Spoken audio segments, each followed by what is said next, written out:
चलिए हम आज देखने वाले हैं सब्जेक्ट, ऑब्जेक्ट और वर्ब किसे कहते हैं। तो देखिए सब्जेक्ट जैसे कि पहले ही हमने लिख दिया है ताकि हमें कम समय लगे आपको समझाने में। सब्जेक्ट मीन्स क्या होता है, कर्ता, काम करने वाले को क्या कहते हैं, सब्जेक्ट कहते हैं।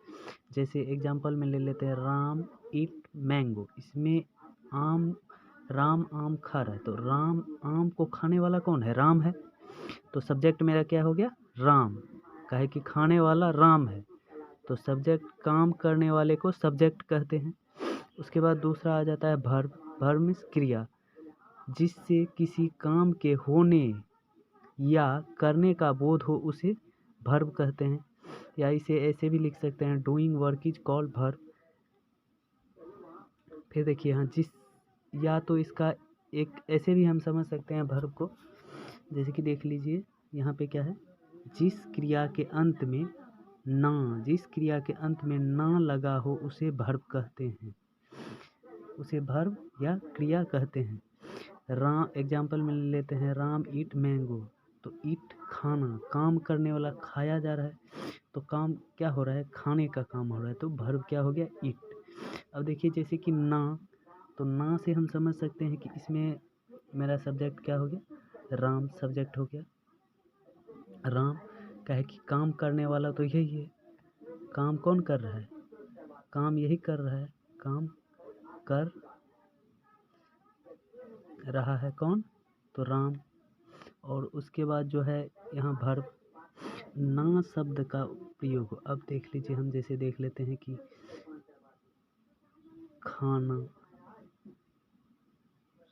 सोना, बैठना या खेलना, तो अंतिम में क्या है, ना है। इसमें भी ना है, ना है, ना है। तो जिस क्रिया के अंत में ना, ये इसका मतलब ऐसे है कि काम, हम जो भी काम करते हैं, कोई भी काम करते हैं, तो उसके अंत में क्या होता है, वो मेरा क्रिया है, वो वर्ब है। हम कुछ भी करते हैं तो वो वर्ब ही होता है, कोई भी काम करें तो उसके अंत में क्या होता है कि ना लगा होता है। जैसे तो वही है यहाँ पे, जिस क्रिया के अंत में ना लगा हो उसे वर्ब या क्रिया कहते हैं। जैसे राम ईट मैंगो, तो ईट खाना जो है उसमें क्या हो गया, वर्ब हो गया। और उसके बाद ऑब्जेक्ट देख लेते हैं। तो ऑब्जेक्ट क्या है, कर्म, जिस पर काम का प्रभाव पड़े उसे कर्म या ऑब्जेक्ट कहते हैं। जैसे राम ईट मैंगो, तो यहाँ पे प्रभाव किस पे पड़ रहा है, राम आम को खा रहा है, खा किसे रहा है, आम को, तो प्रभाव किस पे पड़ रहा है, आम पे। खत्म क्या हो रहा है, खत्म हो रहा है आम, ठीक, मतलब कि प्रभाव पड़ रहा है किस पे, तो आम पे प्रभाव पड़ रहा है, खत्म हो रहा है, प्रभाव पड़ रहा है। तो जिस पर काम का प्रभाव पड़े उसे ऑब्जेक्ट कहते हैं। राम ईट मैंगो, तो राम जो आम को खा रहा है, तो प्रभाव खत्म, आम हो रहा है, तो इसलिए ऑब्जेक्ट क्या हो गया, राम, मैंगो। अब यहाँ दूसरा एग्जांपल एक देख लेते हैं, जैसे मोहन रीड बुक, तो इसमें मोहन क्या हो जाएगा, सब्जेक्ट हो जाएगा, SUB।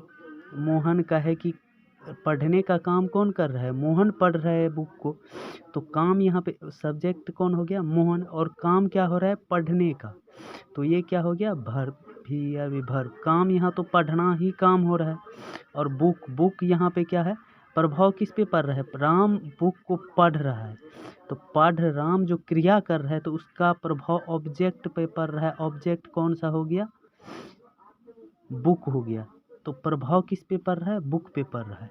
Ram read book, Ram subject, read verb और बुक ऑब्जेक्ट हो गया। तो आप देख लिए हैं यहाँ से, जैसे कि सब्जेक्ट किसे कहते हैं, काम करने वाले को सब्जेक्ट कहते हैं, ऐसे लिख सकते हैं।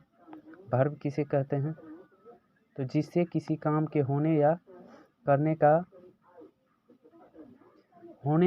का बोध हो उसे वर्ब कहते हैं। Doing work is called verb, या जिस क्रिया के अंत में ना लगा हो उसे वर्ब या क्रिया कहते हैं। जैसे राम इट मैंगो, तो इट क्या हो गया, इसमें वर्ब, ऑब्जेक्ट कर्म, जिस पर काम का प्रभाव पड़े उसे कर्म या ऑब्जेक्ट कहते हैं। जैसे राम रीड मैंगो, तो ऑब्जेक्ट इसमें क्या हो गया, राम का है कि प्रभाव पड़ रहा है आम पे, तो आम क्या हो गया, ऑब्जेक्ट। मोहन रीड बुक, तो मोहन सब्जेक्ट, रीड वर्ब और ऑब्जेक्ट बुक हो गया।